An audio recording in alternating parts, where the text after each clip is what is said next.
계시록을 시작할 때면 항상 계시록의 전반적인 줄거리를 훑고 저희가 지나갔습니다. 한 번 더 훑어보자면 11장부터의 내용은 첫 장막이 아닌 둘째 장막의 사건입니다. 그 배경은 둘째 장막, 둘째 하늘에 얽힌 이야기입니다. 첫 장막은 7 금초대로 시작을 하였으나 어떻게 되었습니까?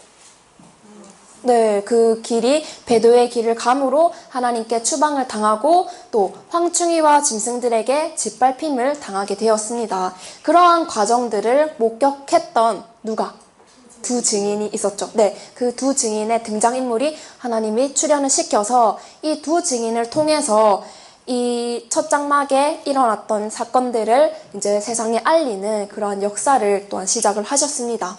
두 증인은 첫 장막의 역사도 알리면서 또 둘째 장막의 역사도 함께 열어서 첫 장막의 거민들에게 첫 장막의 사건들을 알려주고 경고의 나팔을 불기도 했었고, 또한 그런 과정에서 첫 장막에 침입했던 그런 짐승들에 의해서 이 두 증인이 죽었다가 3일 반 만에 다시 또 살아나서 이제 둘째 장막의 역사를, 둘째 장막의 교회의 역사를 펼쳐갔습니다. 그것으로 해서 둘째 화가 지나갔고 이제 마지막 7번째 나팔이 불려졌었죠. 7번째 나팔의 핵심 사건은 어떤 내용이었습니까? 세상 나라가 주와 그리스도의 나라로 변한다는 것이 핵심 사건이었죠. 그렇게 하면서 이 7번째 나팔이 불려지고 12장에 가보니까 주요 등장인물 세 존재가 등장을 했었어요. 첫 번째는 해, 달, 별을 입은 한 여자가 있었고 그 여자가 아이를 가지고 있었죠. 이 여자가 낳는 남자아이가 또 출현을 하고 이 남자아이를 잡아먹으려고 하는 붉은 용이 또 등장을 했습니다. 이 여자가 남자아이를 해산할 때가 되니까 붉은 용이 남자아이를 잡아먹으려고 또 기다리고 있었는데 무사히 남자아이는 태어나서 하나님의 보좌로 올려갔죠. 그 하나님의 보좌를 우리가 첫째 장막, 둘째 장막이라고 쳤을 때 아이가 올라간 이 언약궤는 셋째 장막이다 라고 할 수가 있겠습니다. 그렇게 아이는 무사히 올라가고 이 붉은 용은 아이를 잡아먹으려고 했는데 실패를 했죠. 그러니까 그 화를 또 여자에게도 분풀이를 했었습니다. 네, 이 아이와 미가엘이라는 천사가 또 한 팀을 먹고 붉은 용과 싸워서 붉은 용이 졌었죠. 져서 땅으로 내어 쫓겼습니다. 기억하시죠? 그렇게 하면서 이제 이 용은 또 여자의 남은 후손들과 싸우면서 바닷가에 서 있는 것으로 이제 12장의 이야기가 마무리가 되었습니다. 그리고 오늘은 13장의 이야기를 살펴보려고 합니다. 13장 1절에서 2절까지 13장 1절 2절을 한 목소리로 읽어보겠습니다. 시작! 내가 보니 바다에서 한 짐승이 나오는데 우리의 의로 머리가 7이라. 그 뿔에는 10면류관이 있고 그 머리 뒤에는 천들의 기름들이 있더라.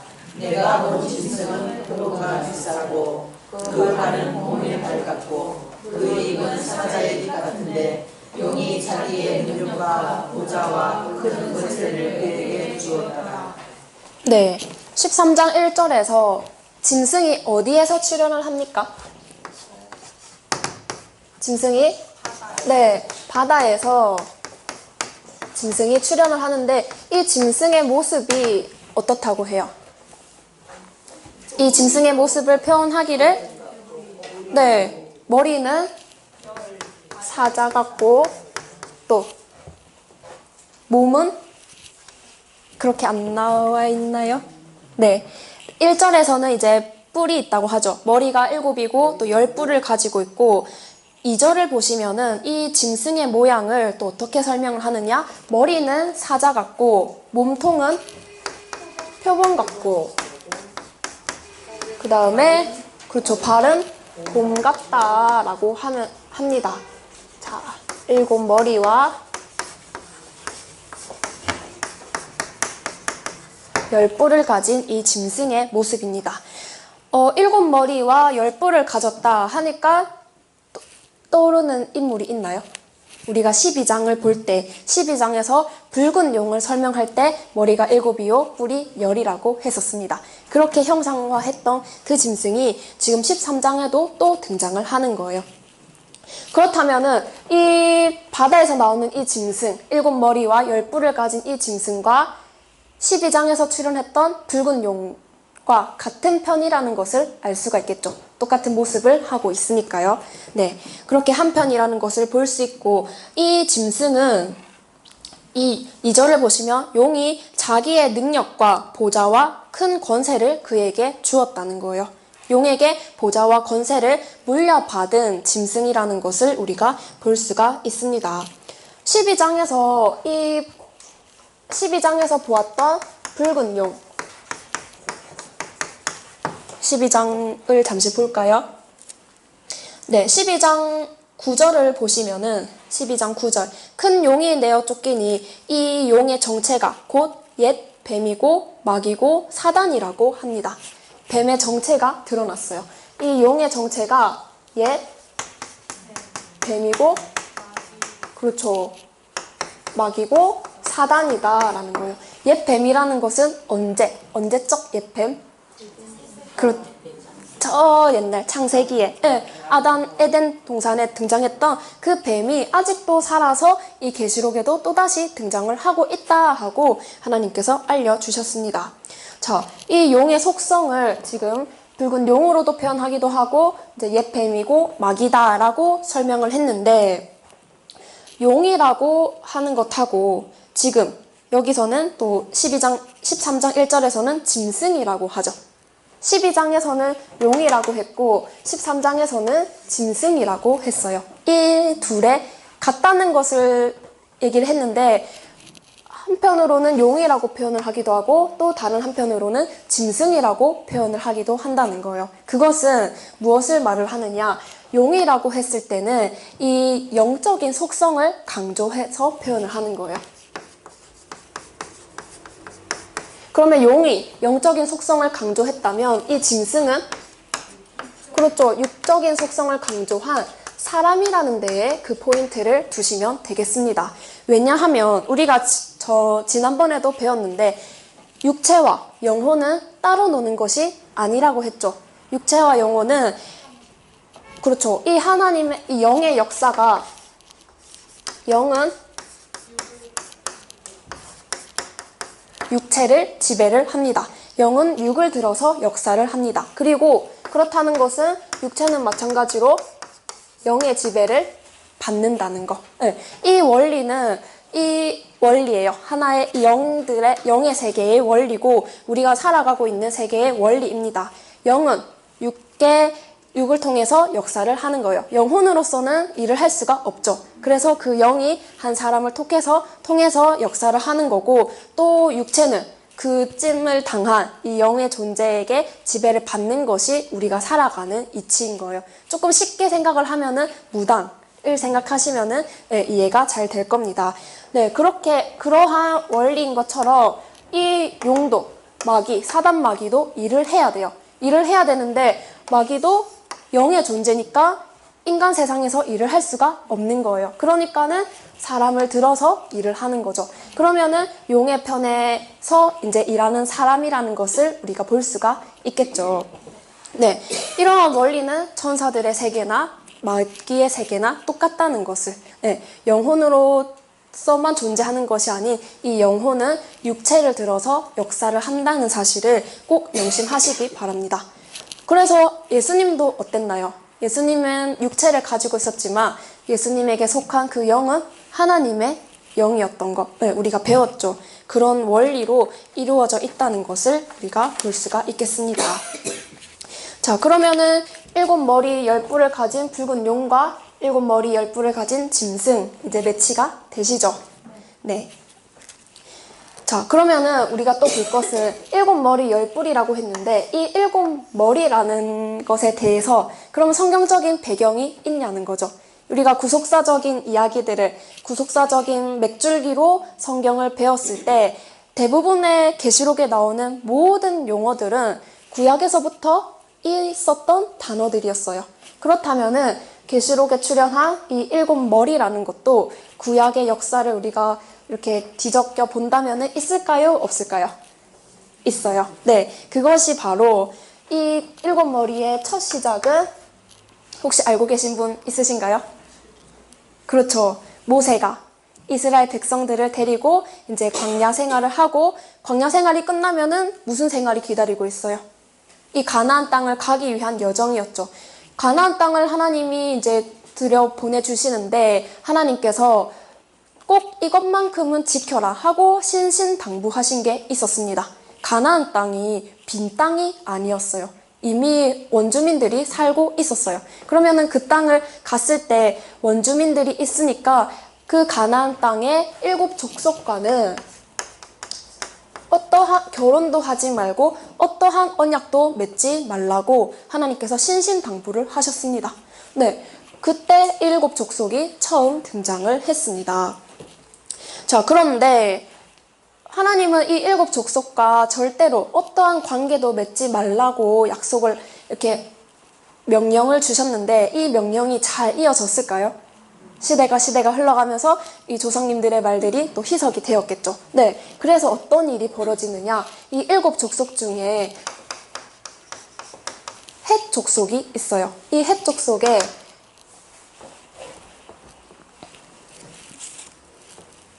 네, 잠시만요. 네. 헷 족속에 우리아의 아내인 밧세바라는 여인이 있었습니다. 이 밧세바가 누구의 아내라고요? 우리아의 아내예요. 우리아의 아내인데 다윗이 지나가다가 이제 뿅 가서 이 밧세바와 결혼을 하게 되었습니다. 밧세바와 다윗 사이에서 낳은 아이들이 여러분들이 잘 알고 계시는 네, 솔로몬 왕이에요. 그러니까 이 솔로몬 왕의 출생 배경이 이 피가 네, 정통 이스라엘의 피를 타고난 것이 아니라 이 가나안 일곱 족속의 피를 타고난 핏줄을 물려받은 거예요. 네, 자, 솔로몬 사후에 이스라엘 나라가 어떻게 되었습니까? 다 산산조각이 나고, 네, 성전이 이제 다 갈기갈기 찢기고 나라도 파멸이 되었죠. 그래서 이제 사람들은 또 이 솔로몬을 말세의 적 그리스도의 상징으로 알고 있어요. 우선 이렇게 모세 시대에도 일곱 족속이라는 것으로 한번 등장을 했고 또 예수님 때도 예수님 때는 일곱 귀신으로 등장을 했습니다. 막달라 마리아의 이야기를 아시나요?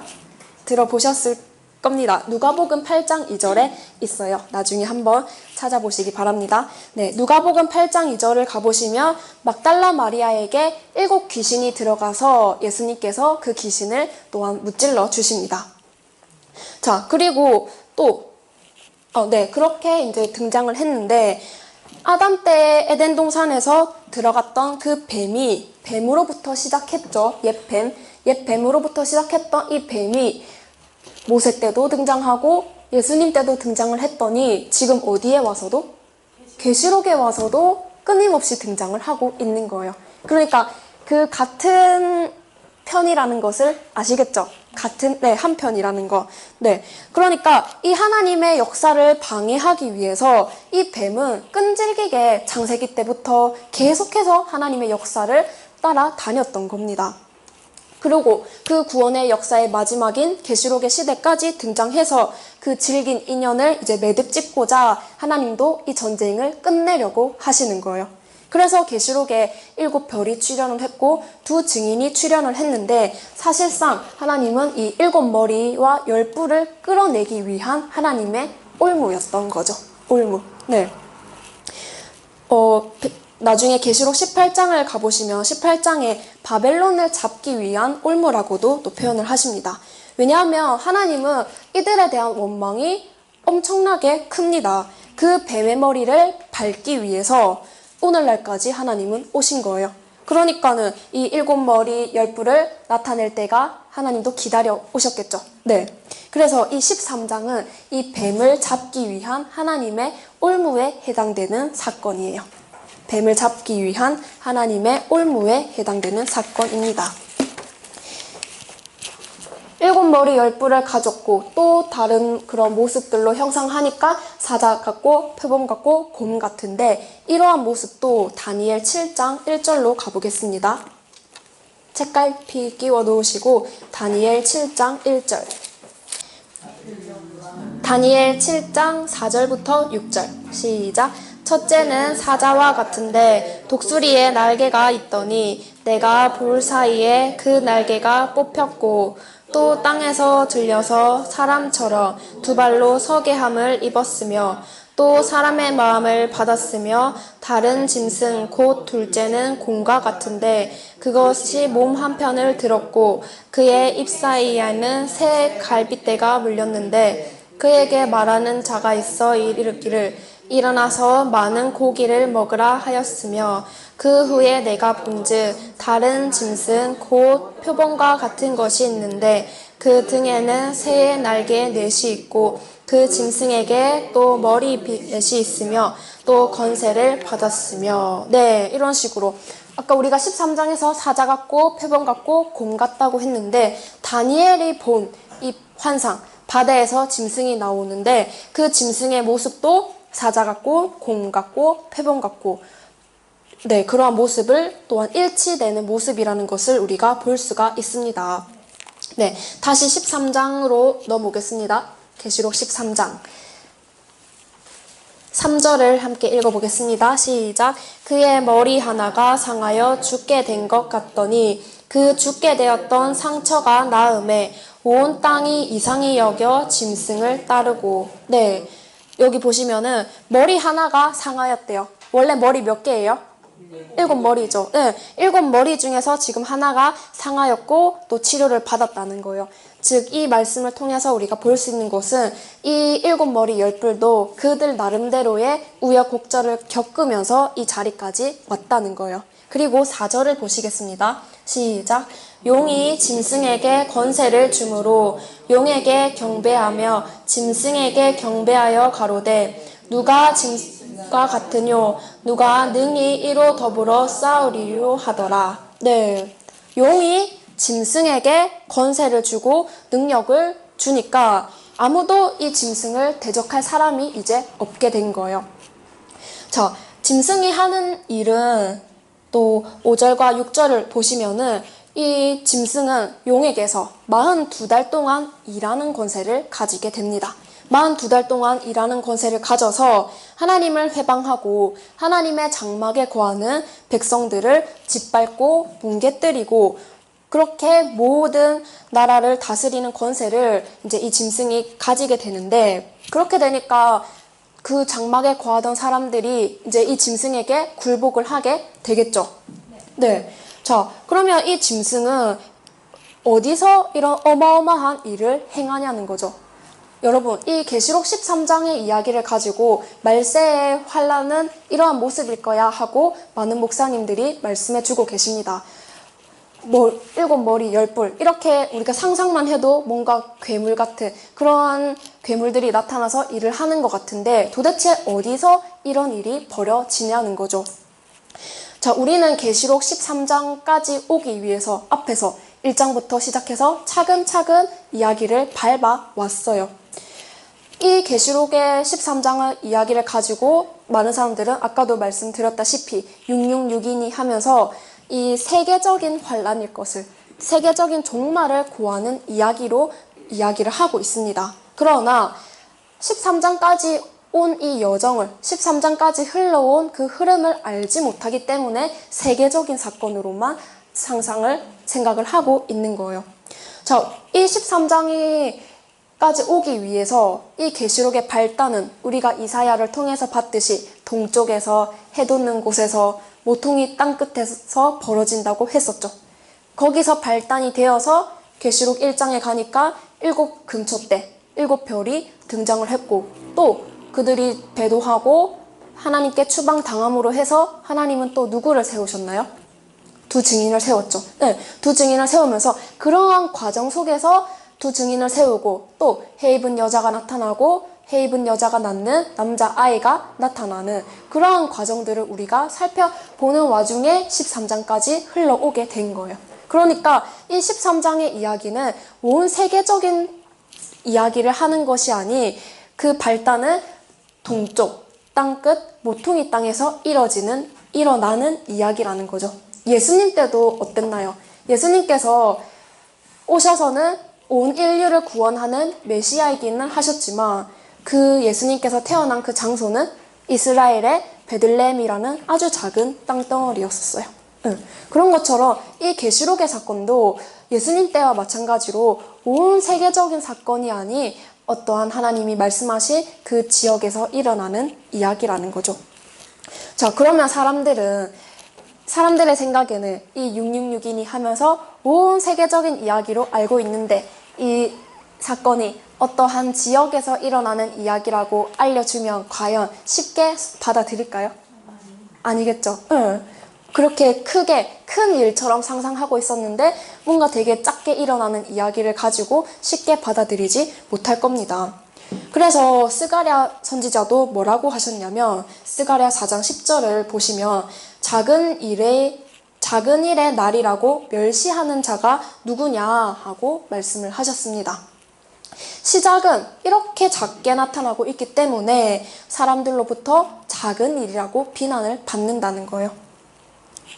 그러나 이 사건을 우리는 차근차근 밟아가야 되겠죠. 그러한 잘못된, 그러한 뭔가 허황된 말세, 허황된 종말에 대한 이야기를 귀를 기울일 것이 아닌 성경적으로 하나님께서 알려주시는 그 말세 이야기에 우리가 귀를 기울여야 되겠습니다. 이러한 사건들이 처음에는 작게 일어나지만 나중에는 어떻게 되겠어요? 네, 모든 큰 산이 스룹바벨 앞에서 굴복한다고도 하셨죠. 초림의 예수님의 그 십자가도 얼마나 볼품없고 초라합니까? 그러나 이 사건이 시간이 지나면서 밝혀질 때는, 이 십자가의 사건이 밝혀질 때는 온 세계가 추앙하고 경배하는 그런 십자가가 되었습니다. 네. 그러면 이 일곱 머리와 일곱 머리, 10뿔을 가진 이 짐승이 들어가서 짓밟고 온 성도들을 다 짓밟아 버리는데 과연 그 성전이 어디냐는 거죠. 그 성도들을 짓밟는 그 장소가 어디냐는 거죠. 12장을 우리가 봤을 때 해를 입은 여자가 낳게 되는 남자아이가 있었죠. 그 남자아이가 있는 성전을 말을 하는 거예요. 누가 있는 성전이요? 네, 남자아이가 있던 성전. 그 아이의 성전을 불법으로 빼앗고 폭력으로 억압하고 또 용의 나라와 짐승의 나라로 만드는 일을 벌인다는 겁니다. 그것이 바로 다니엘 12장에서 말한 멸망케 하는 미운 물건의 그 이야기인 거예요. 예수님께서도 멸망에 가증한 것이 거룩한 성전에 서서 매일 드리는 제사를 폐하고 42달 동안 완전히 짓밟아서 아무도 구원받을 수 없는 그러한 큰 환란을 일으키는 주범이 있다고 말씀을 하셨죠. 네. 자, 우리가 여기서 또 잠시 보고 넘어갈 것은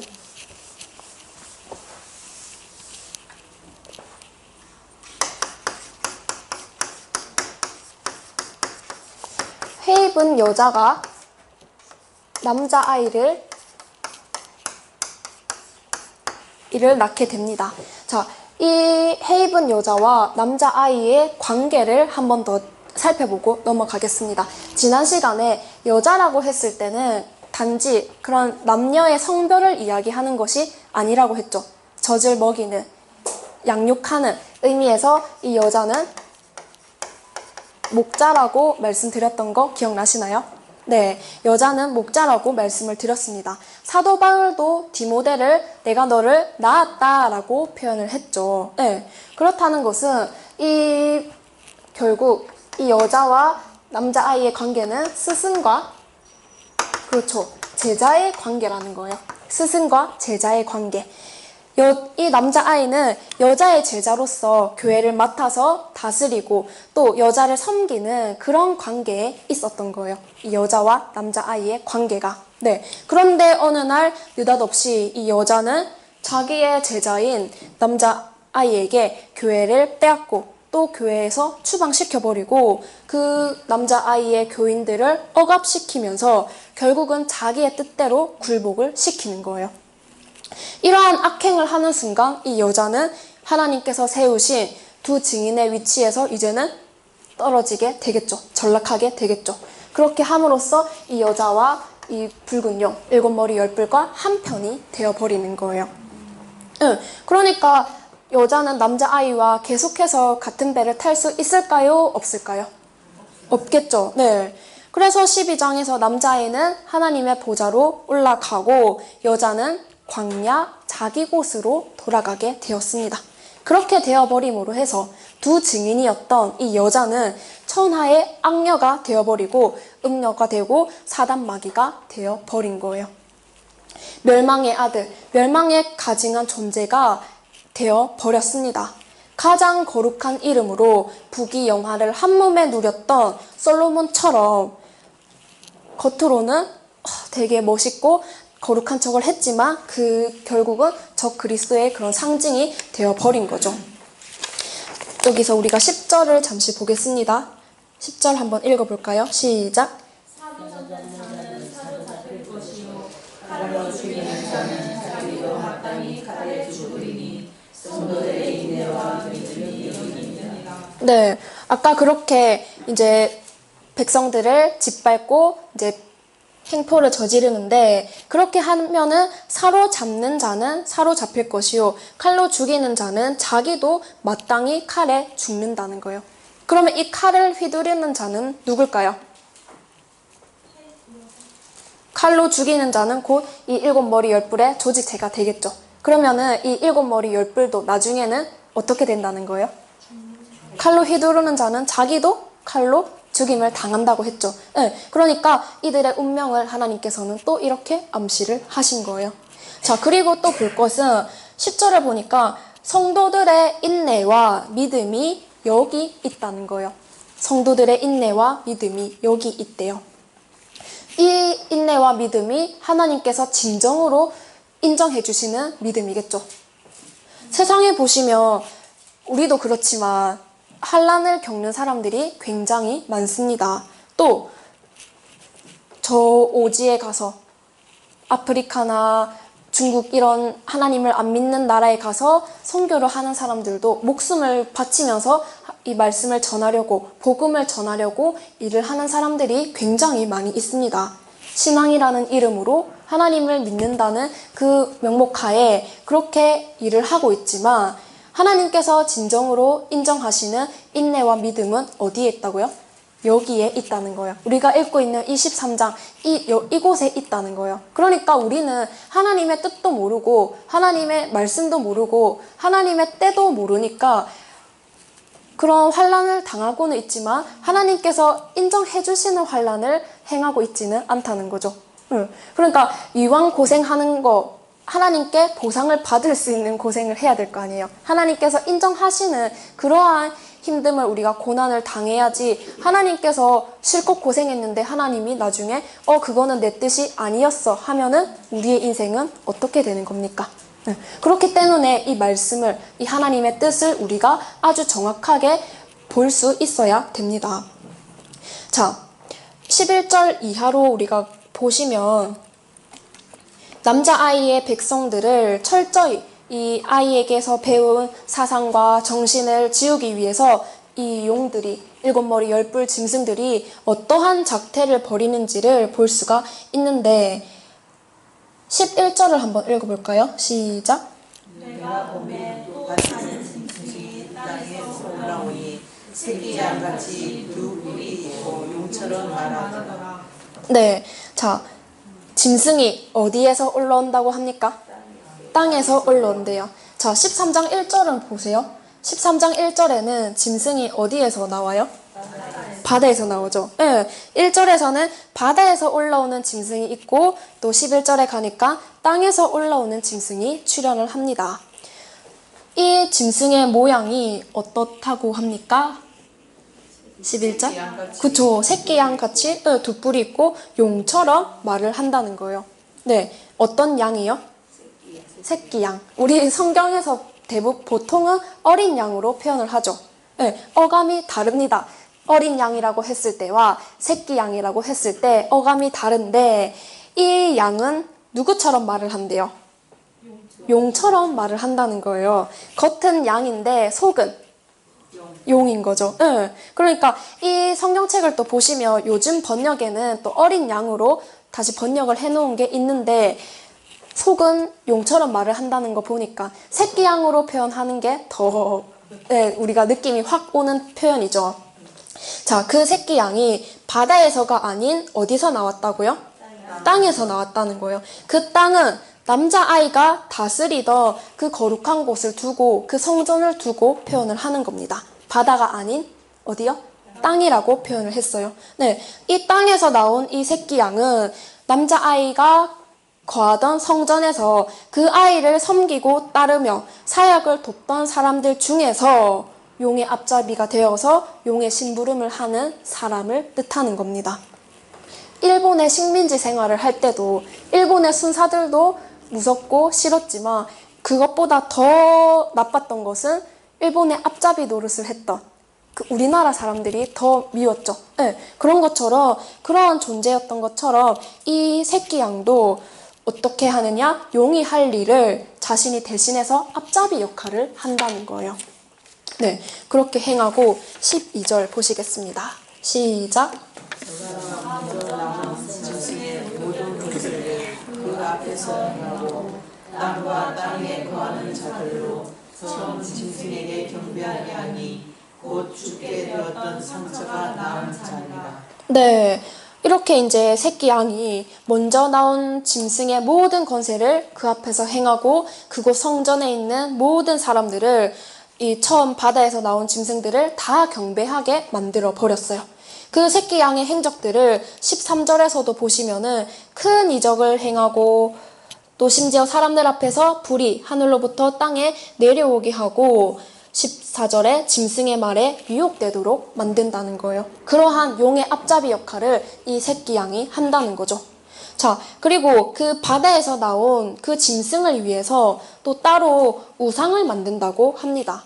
우상. 그 우상에게 읽어보시면 생기를 부어서 이 짐승을 위한 앞잡이 역할을 해서 모두가 짐승에게 경배하고 절하도록 만드는 거예요. 즉, 이 말의 뜻은 철저한 조직 관리를 통해서 빈틈없이 성도들을 관리하고 한 명도 빠져나가지 못하게 해서 모두 짐승에게 굴복시키게 만든다는 의미입니다. 북한에도 어떻게 하나요? 그 김정은을 위해서 백성들의 정신을 어떻게 합니까? 세뇌를 시키죠. 정신을 교육하고 사상적으로 교육을 시켜서 무장을 하는 것처럼 또 세월호가 일어났을 때 구원파와 연관이 되어 있었죠. 그때도 이 사건이 터지면서 구원파의 성도들이 흔들렸을 거 아니에요. 그 흔들림을 방지하고자 기도하며 수련하며 신도들을 모아서 그 결속력을 다졌습니다. 교육을 시키면서 다른 생각 못하도록 올가 맺는데 이렇게 종교 세계가 이 집단 세뇌가 더 무서워요. 북한의 그런 정치적인 세뇌도 무섭지만 이 종교 세계에서 일어나는 이 세뇌는 더 강력한 힘을 가지고 있습니다. 그래서 정치인들이나 언론에서도 쉽게 종교를 건들지는 못해요. 잘못 건드렸다가는 그 성도들이 다 나와가지고 시위할 거니까 그러한 파장을 알고 있기 때문에 건드리지 못하는데 그렇게 무서운 것이 종교단체인데 이러한 사태를 13장에서 벌여서 이 남자아이를 아무도 따라가지 못하도록 이 백성들을 철저히 감시하고 사상적으로 무장을 시켜 간다는 겁니다. 짐승을 위한 우상을 만든다고 하죠. 우리가 우상 저번에도 한번 했는데 하박국서 2장 8절 보겠습니다. 네, 우상이 두 개가 나오죠. 하나는 새긴 우상, 둘째는 부어 만든 우상. 부어 만든 우상은 거짓 스승이라고 합니다. 네. 이것을 이제 13장이랑 우리가 연결해서 보시면 세상에서 공장에 가면은 기계나 조각물을 만들 때 부어서 만들기도 합니다. 그렇게 센 물을 청동을 녹여서 틀 속에서 부어서 만드는 것을 주물이라고 합니다. 주물. 자, 그러면은 이 주물에는 이제 일정한 형틀이잖아요. 그 형틀에다가 센 물을 부어서 만들어내면 모양이 다 똑같은 모양으로 나오죠. 네. 그러면 그것과 이 거짓 스승과 무슨 연관이 있냐는 거죠. 거짓 스승은 우리가 다시 표현한다면 거짓 목자라고 하면 되겠죠. 네, 그 거짓 목자. 목사님들의 세계를 이 목사가 되기 위해서는 어느 학교를 가야 될까요? 신학교를 가야 됩니다. 그 목사님이 되기 위한 과정이 있어요. 신학교를 가고 신학교를 졸업하면은 대학원까지도 가는데 신학교에서 배운 교리들이 있겠죠. 그 신학교에서 배운 재료들을 똑같이 배울 거 아니에요. 그 학생들이 똑같이 배우니까는 생각도 똑같아질 거고 하는 말도 똑같아질 거고 하는 행실도 다들 비슷해지겠죠. 네, 그러한 것이 이 똑같은 틀에 부어서 만든 주물과 같다는 거예요. 이러한 모습이. 그러니까 계시록 13장에서도 이러한 거짓 목자들을 부어 만든 우상처럼 만들어서는 모두가 이구동성으로 이 짐승이 옳다고 주장하도록 만들어버리는 거예요. 이 짐승들을 따르는 게 하나님의 뜻이에요 하면서 가르치면은 아무 지식이 없는 백성들은 옆에서 계속 같은 소리를 하면은 혼란스러워지겠죠. 네, 그러니까는 계시록 13장 3절을 보시면 온 땅이 이상히 여기며 짐승을 따라간다고 되어 있어요. 13장 3절에. 네. 그러니까 자기의 목자를 말도 되지 않는 이유를 대면서 추방을 시키고 또 말도 못하게 모함을 하고 그렇게 정치하면서 심판하는 것이나 그 모든 진행되는 절차들이 다 수상해요. 이상하게 생각은 하지만 백성들은 무지하기 때문에 힘이 없어요. 예수님 때도 예수님의 기적을 보면서 많은 백성들이 환호를 하면서 예수님을 향해서 환호를 질렀지만 갑자기 돌변해서 십자가에 못 박자고 소리를 질렀죠. 예수님의 심정은 어땠을까요? 그것처럼 이 13장에서도 이 남자아이의 백성들이 이제 어느 순간부터는 이 짐승의 말이 맞다고 짐승에게 경배하고 절하니까 그 원래 백성의 주인이었던 남자아이의 마음은 어땠을까요? 자, 그렇게 해서 15절 보겠습니다. 15절, 13장 15절. 저가 권세를 받아 그 짐승의 우상에게 생계를 주어 그 짐승의 우상에게 말하게 하고 또 짐승의 우상에게 경배하지 아니하는 자는 몇이든지 다 죽이게 하더라. 경배 안 하면 어떻게 한대요? 죽인다는 거예요. 그러니까 어떻게 안 따라가겠습니까? 맞죠? 16절. 저가 모든 자, 곧 작은 자나 큰 자나 부자나 빈궁한 자나 자유한 자나 종들로 그 오른손에나 이마에 표를 받게 하고 17절. 누구든지 이 표를 가진 자 외에는 매매를 못하게 하니 이 표는 곧 짐승의 이름이나 그 이름의 수라. 18절 같이 읽겠습니다. 시작. 지혜가 여기 있으니 총명 있는 자는 그 짐승의 수를 세어보라. 그 수는 사람의 수니 666이라. 네, 이러한 흐름 속에서 그 유명한 666이 여기서 등장을 합니다. 자, 흐름을 이해하고 666을 이해하는 것하고 그냥 인터넷에서 떠돌아다니는 뭐 신용카드니 컴퓨터니 그러한 666을 이해하는 것하고는 차원이 틀리겠죠. 네, 단지 신용카드에 사용되고 그런 인터넷에 사용되는 666이 아닙니다. 우선 먼저 볼 것은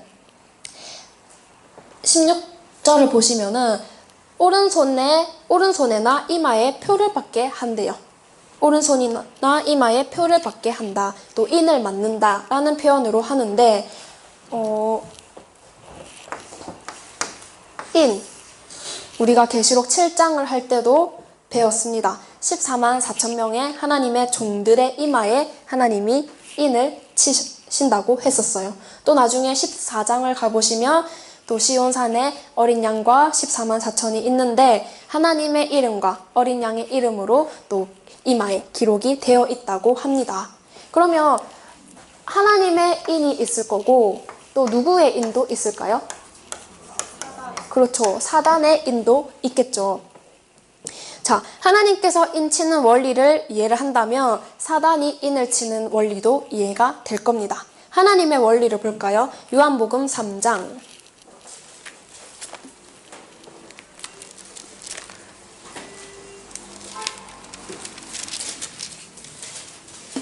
요한복음이 제일 찾기 쉬우시죠? 요한복음 3장 32절, 33절.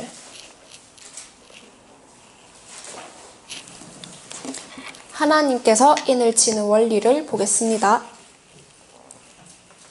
32절, 33절 시작.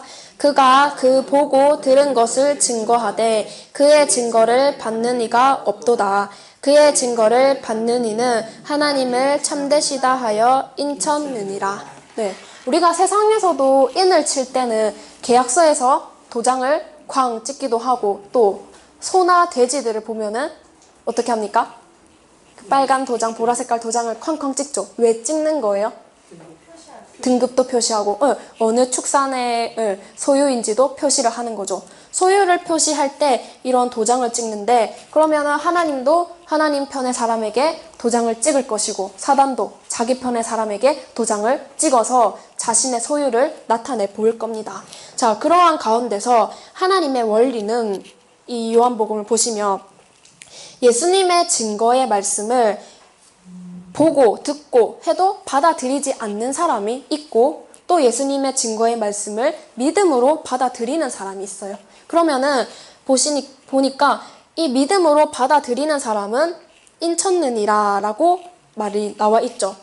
네, 종이에는 우리가 도장으로 빨갛게 하는데 예수님의 이 증거의 말씀은 어디에다가 꾹 누르는 건가요? 마음에. 네, 마음에. 예수님의 말씀을 믿음으로 받아들이며 이 마음에 남아 있는 거예요.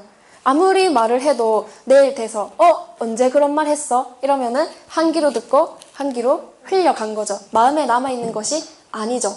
그러나 예수님의 말씀을 믿음으로 받아들이며 우리의 마음속에 도장처럼 콱 찍혀 있다는 거예요.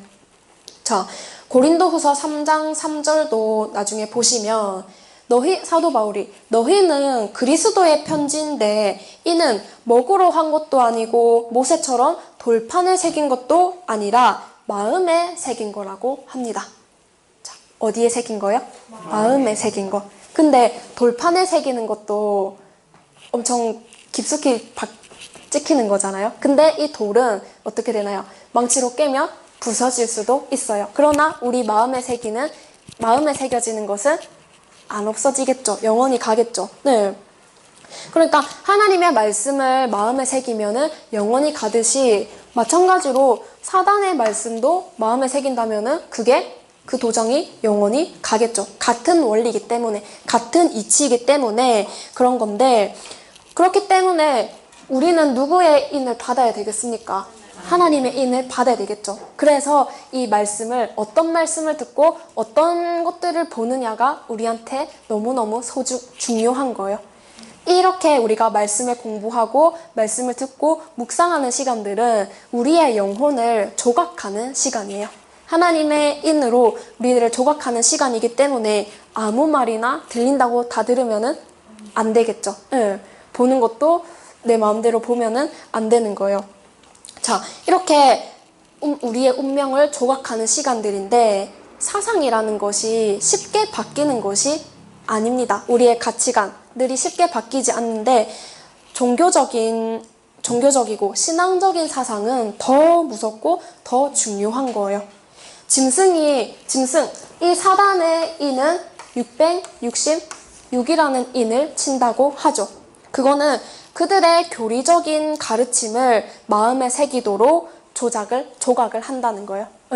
하나님의 인이 있고 사단의 인이 있는데 그 사단의 인의 표현으로 한다면 666의 인을 받는 것은 사단의 인을 받는 거예요. 그들의 가르침을, 그들의 교리를 그 마음속에 새긴다는 거죠. 그러면은 어떻게 보면은 이제 자기들의 말씀으로 세뇌를 시킨다는 거예요. 그러면은 그렇게 세뇌되면은 영원히 하나님과는 가까워질 수가 없겠죠. 어디에 이 인을 새긴다고 합니까? 성경책에 보니까 이마와 오른손에.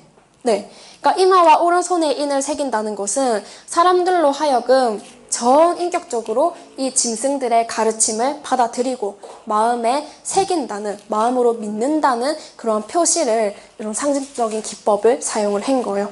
이마라는 것은 머리에, 우리가 서은서 할 때 오른손을 들듯이 맹세한다는 그러한 뜻으로 마음으로 이 가르침과 사상을 받아들인다는 뜻입니다. 그렇기 때문에 이러한 일들은 육체적으로 사람을 죽이고 도둑질하는 것보다 더 큰 하나님께 범죄가 되겠죠.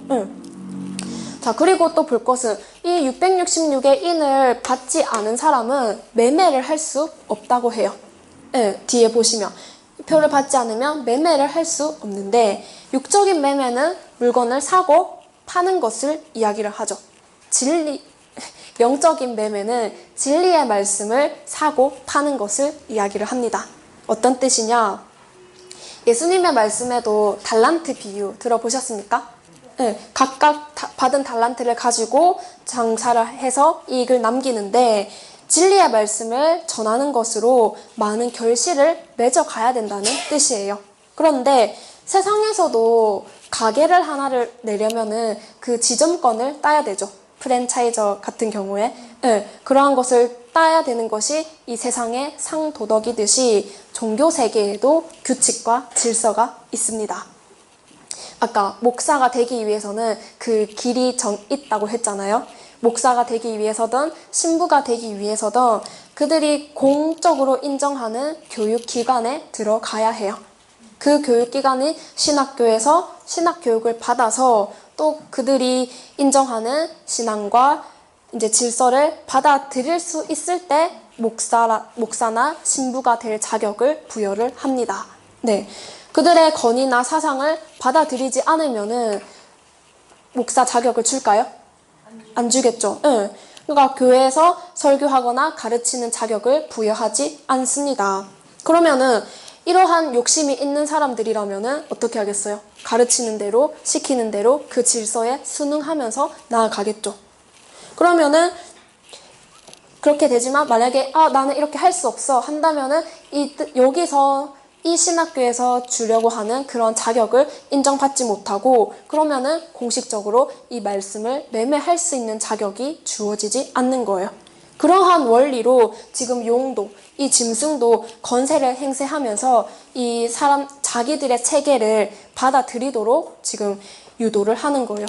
그러면 욕심 있는 사람이라면은 따라가겠죠. 이런 식으로 해서 이 아이가 거했던 그 성막의 백성들을 다 무너뜨리고, 그 중에서도 또 소수는 아이를 따라서 피난살이에 동참을 하고 나머지는 이 짐승에게 경배를 하면서 주저앉게 됩니다. 자, 여기서 이 666이라는 것을 조금만 더 살펴보고 마치겠습니다. 열왕기상 10장입니다. 시작.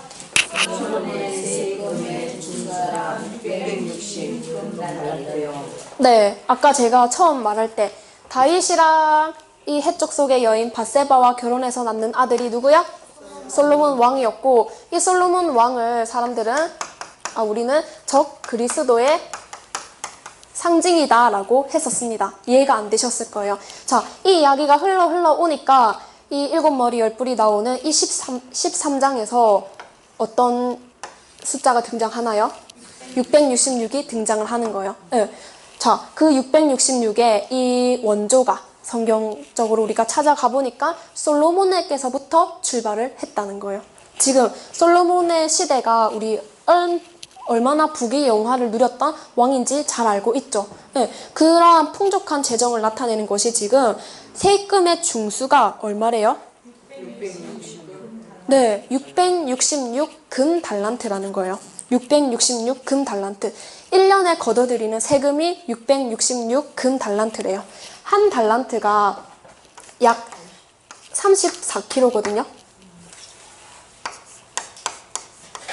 한 달란트가 약 34kg라서 666 달란트는 약 22톤에 해당되는 양입니다.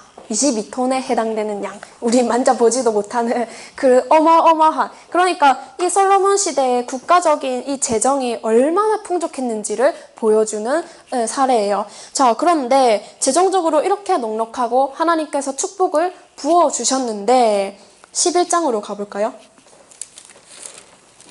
10장의 내용은 아주 행복한 이야기들만 가득한 것 같아요. 그런데 11장으로 가보시면 11장 1절 함께 읽어보겠습니다. 시작. 왕이 바로의 딸 외에 이방의 많은 여인을 사랑하였으니 곧 모압과 암몬과 에돔과 시돈과 헨 여인이더라. 네, 자, 솔로몬이 많은 여인을 사랑했다는 거예요. 그래서 결혼도 했습니다. 솔로몬의 아내가 몇 명인지 혹시 들어보셨나요? 약 1000명의 여인과 결혼을 했대요. 자, 이때 솔로몬의 나라는 부유했죠. 재정적으로 풍족했으니까 주변 나라에서 이제 조공도 바칠 거 아니에요. 조공도 바치고 또 정치적으로 정략 결혼도 했겠죠. 그러한 가운데 이제 1000명의 여인들과 결혼을 하게 됩니다. 자, 그런데 문제는 이 솔로몬의 피는 해쪽 속의 피가 또 들어 있었죠. 게다가 이 1000명의 여인들 또한 이스라엘의 민족이 아닌 이방의 여인들을 사랑했다라고 했죠. 그러니까 하나님께서는 모세 때부터 절대로 이방 민족과 통혼하지 말아라 라고 그렇게 신신당부를 했는데 그 규율이 무너지면서 이 솔로몬은 수많은 이방의 여인들과 결혼을 하고 이 여인들은 하나님을 믿는 사람들이었을까요? 이방 나라니까 이방의 신들을 섬겼겠죠. 그 신들을 그대로 자기가 모시던 신들을 그대로 이 이스라엘에 가져와서 솔로몬 보고 산당 차려달라고 했어요. 그러니까 이 솔로몬은 예루살렘 앞에 감람산이 있거든요. 그 감람산에 이 이방 신들을 모실 수 있는 산당을 차려주게 되었습니다. 그러니까 온 왕부터 시작해서 다른 신을 믿도록 만들어 주었으니까 밑에 백성들은 당연히 그래도 되나 보다 하고 따라갔겠죠. 그러니까 이 하나님의 나라인 이스라엘이 하나님만 바라보고 하나님만 믿어야 되는 이 이스라엘 백성들이 왕부터 시작해서 온 나라가 이방신을 섬기도록 그렇게 변해버린 거예요. 하나님의 입장에서는 얼마나 속이 터지고 복장이 터지는 일이었겠습니까? 자, 그렇게 그러니까 하나님도 가만히 냅둘 수가 없죠. 그래서 어떻게 하셨냐? 이 솔로몬 사후에 이스라엘을 이제 분열을 시켜버려요. 그래서 북이스라엘과 그렇죠, 남유다로 나뉘어 버리고 북이스라엘은 아수르에게, 남유다는 바벨론이라는 나라에게 의해서 이제 파멸이 되어 버립니다. 그렇게 이 이스라엘이라는 나라는 없어지고 그 원인은 누구에게서부터 시작된? 솔로몬으로부터 시작된 악의 기운이 시작이 되었던 거죠. 자, 그렇기 때문에 이 솔로몬을 적그리스도의 상징이다 라고 볼 때 어느 정도 이해가 되시죠? 네. 이스라엘을 망하게 하는 그 비운의 씨앗이 솔로몬으로부터 시작을 했던 거예요. 이스라엘 패망의 선봉의 그 선봉 역할을 했던 것이 이 솔로몬의 역할이었습니다. 스스로 타락하고 범죄하고 자멸을 했죠. 그러니까 이 말세에 나타나는 솔로몬 때 세금이 666 금 달란트라고 했는데 그 숫자가 23장에 가니까 또다시 등장을 하면서 온 백성들에게 고통을 안기게 됩니다. 자, 문제는 이 솔로몬에 대해서 여전히 많은 사람들은 솔로몬에 대하면은 지혜의 왕, 부귀의 왕, 부러워. 나도 솔로몬처럼 우리 교회도 멋진 성전 지어야지 하면서 솔로몬을 추앙하고 존경하고 부러워하고 있습니다. 이 솔로몬의 이면을 알지 못한 채 여러분들도 열왕기상 10장이랑 11장을 비교해서 한번 읽어보세요. 완전히 다른 내용으로 담겨져 있는데 우리는 솔로몬의 좋은 면만 10장에 그 좋은 면만 보고 11장에 이렇게 많은 여인들과 결혼함으로써 시작되는 이 모습을 모르고 있다는 거예요. 기독교 방송에도 보면은 솔로몬은 불신자들도 다 알죠. 네, 그래서 기독교 방송에도 심지어 이 솔로몬의 이름을 가지고 프로그램을 만들어서 또 내노라 하는 유명한 목사님들도 그 프로그램 출연해서 이름을 날리기도 합니다. 저 그렇게 부러워하고 존경을 해야 되는 솔로몬인가요? 아니죠. 그러니까 하나님의 입장에서는 또 얼마나 답답하시겠습니까? 자, 솔로몬이 이렇게 많은 세금을 22톤이나 되는 그러한 금을 걷어들여서 무엇을 했을까요? 궁금하시죠? 열왕기상 10장 16절 17절 보겠습니다. 시작. 솔로몬이 쳐서 느린 금으로 큰 방패 200을 만들었으니 내 방패에는 금이 600세겔이며 또 쳐서 느린 금으로 작은 방패 300을 만들었으니 내 방패에 등금이 3바레나 왕이 이것들을 레바논 나무궁에 두었더라. 네, 솔로몬이 이 금을 가지고 무엇을 만들었습니까? 그렇죠. 큰 방패와 작은 방패를 만들었어요. 그 용도는, 방패의 용도는 무엇입니까? 전쟁 났을 때 쓰려고 만드는 거죠. 그런데 금으로 방패를 만들면 어떤 일이 일어날까요? 무거워서 들지도 못할 거고, 또 금이니까 못 가져가게 또 숨기려고 또 도망 다닐 수도 있겠죠. 그러니까 전쟁이 되겠습니까? 안 되겠습니까? 안 되겠죠. 네. 그러니까 전쟁용으로 방패를 금으로 만든다는 것은 있을 수가 없는 일인데, 이 내용은 무엇을 뜻하느냐? 솔로몬이 자신의 수호신으로 삼았다는 거예요. 이 큰 방패와 작은 방패를 자신의 수호신으로 삼았다는 말입니다. 하나님을 유일한 방패로 모셔야 될 텐데 믿지 않고 자기 부인들이 가지고 왔던 그 이방신들, 이방 종교 중에 하나를 이제 섬기면서 해왔던 거죠. 즉 솔로몬에게는 이 방패가 우상이 된 거예요. 솔로몬에게는 이 방패가 우상이 되었고, 또 하나님의 입장에서는 그 방패를 만든다는 것은 다른 신을 섬기는 것과 마찬가지의 모습이라는 것을 하나님의 입장에서는 그렇기 때문에 이렇게 기록을 하셨습니다. 네, 자, 이렇게 보고 나니까 솔로몬에 대해서 좀 새롭게 알아지셨나요? 되게 의아한 내용들도 많고, 그렇기 때문에 이 성경에서는 우리가 솔로몬이 666의 시초라는 것도 몰랐었죠. 그러니까 그렇게 하나님은 세밀하게 성경을 작업 기록을 하셨기 때문에 우리가 그냥 대충 읽는다고 이 하나님의 뜻을 또 받아들이는 것이 아닌 정말 성경을 차근차근 구약과 신약과 계시록을 우리가 이 맥줄기를 잘 짚어 가야 되겠습니다. 네, 이렇게 13장의 내용의 결론은 해 입은 여자가 지금 남자아이를 거의 죽이고 나아가서는 이 7머리 10뿔과 한패가 되어서 이 아이의 백성들까지도 강탈해가는 그러한 멸망의 아들의 역할을 아주 충실하게 행하고 있는 모습을 우리가 보았습니다.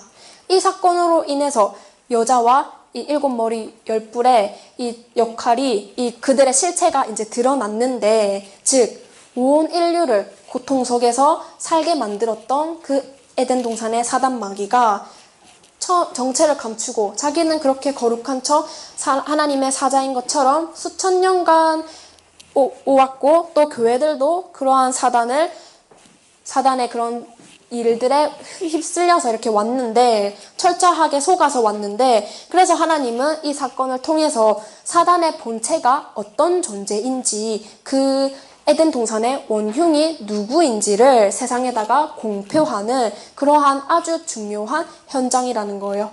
이 옛뱀, 에덴 동산의 옛뱀을 드러내서 모세 때도 이 뱀을 장대 높이 달았던 사건이 있었죠. 그것처럼 13장에 와서도 또 한 번 이 뱀의 실체를 장대에 달아서 사람들이 보도록 만드는 그러한 사건이 23장의 내용입니다.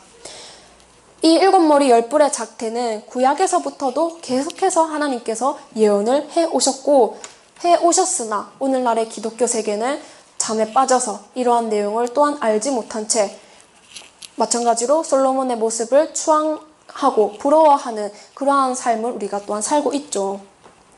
자, 복수를 할 때, 누군가를 공격할 때 우리가 귀신이든 이런 게 안 보이니까 무서운 거잖아요. 근데 보이면은 덜 무섭죠. 네. 그런 것처럼 이 막연했던 사단의 존재가 이제는 눈에 보이는 그런 형체를 보고 하나님도 구체적인 공격을 하기 위한 그런 계획의 수립에 들어가셨습니다.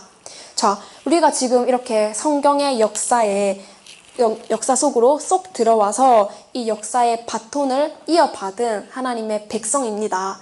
자부심을 가지시고 이제 또 닥칠 그런 미래들이 있겠죠. 이제 13장이지만 또 계속해서 많은 여정들이 있을 테니까 차근차근 묵상하면서 우리는 어떤 인을 새겨야 되겠습니까? 하나님의 인을 우리 이마 속에 정확하게 새겨야 되겠죠. 네, 그렇게 명확하게 새겨서 하나님의 종으로 거듭나는 저와 여러분들이 되었으면 좋겠습니다.